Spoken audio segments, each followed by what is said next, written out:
You were asked recently by the Labour Party, you were told by the Labour Party that you should be principled and step down. Yeah. What are you doing today? Handing out leaflets for the UKIP. So these leaflets, I've got to say, probably one of my favourite leaflets I've ever seen. Say it loud, say it clear, illegal immigrants not welcome here. It sounds similar to what we've heard before, doesn't it? It is, and they're still not welcome here. Yeah. They're not welcome in our communities, they're not welcome in our homes. Our people first. Yes. That's what UKIP stands for, that's what I stand for, and that's what I'm going to go for. Yeah. And I am not stepping down. Yes. And do you know something, right? I said this last night. I put a post out, and I thought, I can easily put this out and know that I'm standing true on what I'm thinking. Like, you teach children stand up to bullies. UKIP are the only party that I've seen standing up for the people against the bullies in this town. Stand up to racism, if they weren't marched out of town already, no doubt would have been here already. So they know even they're not welcome here at the moment. Because when I was here last time, and that was just walking, doing my shopping, minding my own business, what they didn't call me stand up to racism was absolutely appalling. I actually approached the police to have that woman removed or even arrested, but because I didn't have it on camera, there was nothing I could do about it. But she called me Nazi, she called me scum, and there's a 4-letter word beginning with C and ending with T that I cannot use on camera. I would never speak to anybody in my life like that. No. And these are all associated with let's welcome these people in. Yeah. We haven't got a clue who they are. We haven't got a clue who they are. No. And when we find out who they are, and if they're doctors, they're nurses, and they're legally coming into this country, that's fine. Yeah. But otherwise, no. No, we don't want them. No. Definitely not. Yeah, there's elderly people in this town, there's vulnerable people, and they're running scared. Yeah. We're not trying to frighten people, but what we are going to do is fight back on this. Yeah, and I was speaking to, funnily enough, it was the church people over there doing a bit of preaching today, and what he was saying is he will speak about the Bible as the Bible says, and it might offend. But if it's the truth, it doesn't matter if it offends, because what they say to you may offend you, but it doesn't offend them. No. You know, it's okay for them to do it. And with the police you know, not on film, Stan's reported it lots of times with them on film and on social media calling names, and they don't do anything anyway. No. So. No, but there is a quote in the Bible, and it states, if you let other people in from a different country, you will be overtaken and overridden and overpowered. And that is stated in the Bible as well. Yeah. So at the end of the day, because I read the Bible when I was a child, and you know, I grew up as a child and I was allowed to be a child. You can't be a child anymore. They're bringing politics into children's lives. Yes. You know, my grandchildren, I'm protecting them. You know, and if we don't do it now, I'll be way gone before this country gets taken over, but it is going to get taken over. Yeah, it is. And what, you know, the go-to thing with the Bible is that they always say to me, like I speak to the stand to racism a lot, and they say, well, Jesus was a refugee.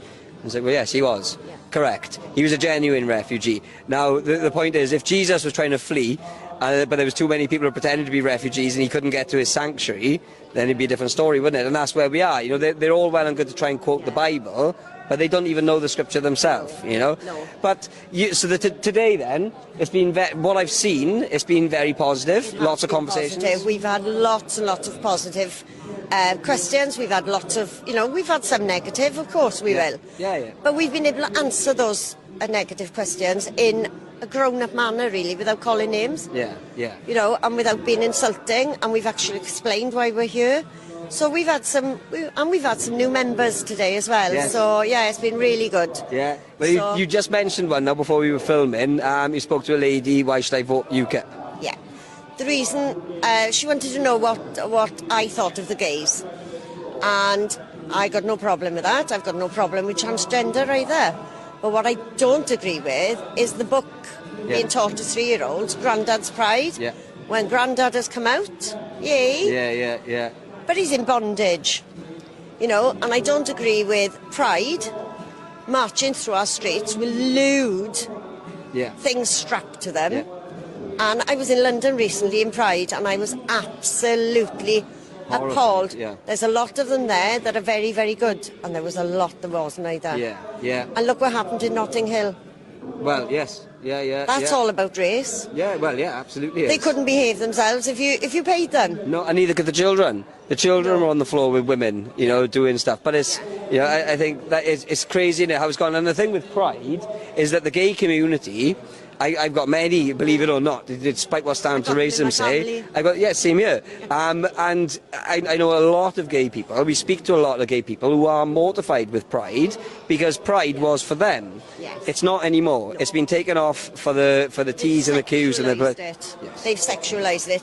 I was on holiday 4 weeks ago with 2 gays. Yeah. 2 really good friends, brilliant friends. And when we were on the quiet, I said, I want to know your side of it, because I can't be answering questions unless I know their side as well. Yeah.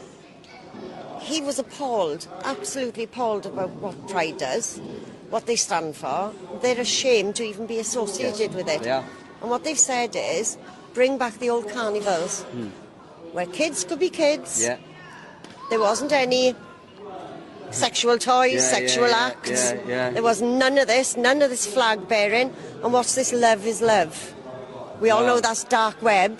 Well, love is actually a quote that was used by the Paedophile Information Exchange and Harriet Harman when they were trying to lower the age of consent to be younger than 16, you know. So it's a paedophilic term that, again, it's ended up on all the shop windows in Swansea, at least. Yeah, because I don't think they're ignorant. I don't think they understand what it means. No, they just follow and do as they told because it's virtuous, you know, gay rights, Black Lives Matter, Stand Up to Racism. They just think, well, it says that's what it does on the tin, so we must support it. Well, I refuse to be that sheep. No. And I'm not going to follow it. No. Because at the end of the day, I totally disagree with it.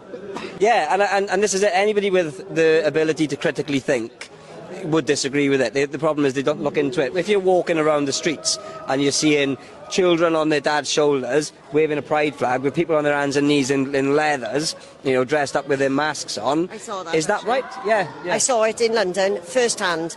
And then I went to a concert in Hyde Park, which was a Take That concert, very innocent. Yeah. And then by 6 o'clock, a lot of the Pride people came in, and I actually got punched in the stomach because I asked him to move. And that's the God's honest truth. Yeah. Well, that must have been all right, because you might have been identifying as a woman. No, he wasn't. He was an actual man with a flag round his thing. The language, I only asked him to move because I couldn't see. Yeah. And I think the weekend was there. It was a brilliant concert, brilliant day. And I asked him, excuse me, I said I can't see. And the barrage of abuse, and then I actually got elbowed into the stomach. Luckily, my son didn't see it. Right. Who was with me at the time, because so he had to push back, I'm afraid. No, absolutely. And this is the thing, because the lady you spoke to, that was the tipping point for her, wasn't it? Because once you said about the shoulder, and you didn't just say this is what they're doing, you showed her. Yeah. And then what? You know, because people don't know about it. People aren't consulted about it. And when they see people saying, oh, no, we need to talk about this flag, you're instantly homophobic for daring to question it. If there was an opt-out button they could press for parents in schools, and we told them no, there is no opt-out. This is what's going to happen. And the Welsh Government are for this. Yeah. That's the thing, it's part of a global rollout. You know, they say this is particular to the Welsh or to Wales, but it's not. It's part of the UN, it's United Nations, it's, you know, Alfred Kinsey, it's designed from his research, and I don't know how much of his research you know about, but he used to have, it was Nazi doctors actually, abusing children over a long period of time and recording, and this is the type of thing that we're getting rolled out now in schools. They haven't got a clue, because they're just following, they think, you know, rainbows, it's a lovely colour. There's a meaning behind that flag. Well, there's a reason they pick rainbows, isn't it? Yeah, you know? There's a meaning behind it. And if you do your research, you'll find it. And if you keep on talking to people, that's the only way to educate, is talking to people. And when I said the school that book Grandad's Pride was in Hull, it was actually pulled last week.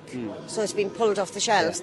But, you know, in Newport a couple of weeks ago, we had a transgender who was supportive of a paedophile, giving money. Going to read to children in a library. Yeah. What's that all about? Yeah.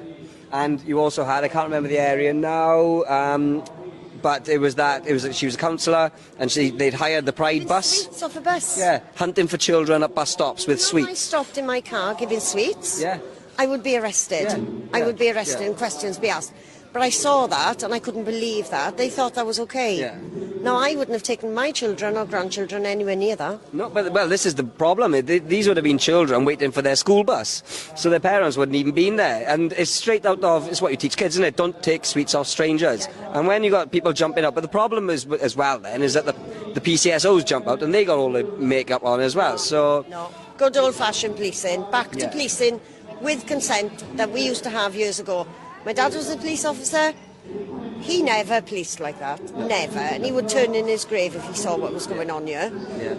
You know, ambulances coming out. There was Llanelli lifeboat car coming out of some building somewhere with the song "I'm Coming Out," and I want the world to know, with pride flags all over it. Excuse me. Yeah. What's all that about? These bodies, the police, you know, the fire service, the ambulance, their institutions should be completely impartial and show no, you know, sort of bias towards anybody, and unfortunately they are. But back to today, I know a lot of your flyers have gone. There was, I think I counted about 20 people. Yeah. You had people over that side, up there. Very successful day. Next week, though, it's supposed to be even bigger, isn't it? Yeah, it's going to be even bigger again, because until we get this word out that this is what's happening, we could have housing already allocated to these people. We don't know. Yeah. Why?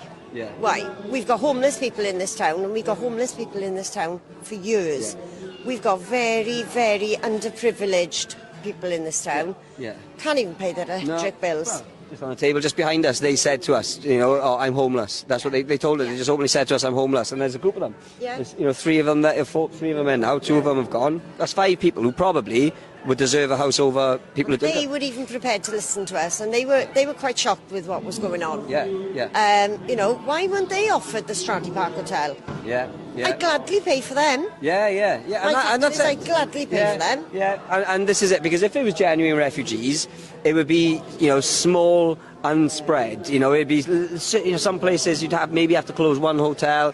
What we're seeing now is every hotel in every city or town that, you know, that's got any form of civilization around, and it's anything they can basically fill. But it's like standard to racism now. Use the word refugees, but they're confusing the fact of they use then Ukrainian women against the likes of us. Yeah.